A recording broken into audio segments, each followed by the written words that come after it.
الحمد لله رب العالمين الرحمن الرحيم مالك يوم الدين إياك نعبد وإياك نستعين اهدنا الصراط المستقيم صراط الذين أنعمت عليهم غير المغضوب عليهم ولا الضالين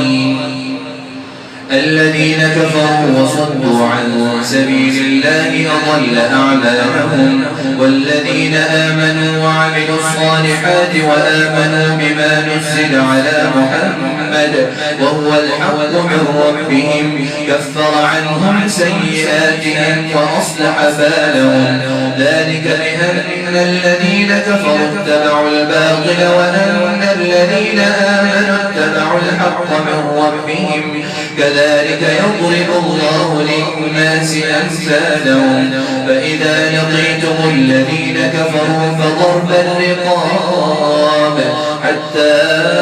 إذا أثخنتموهم فشدوا الوثاق فإما منا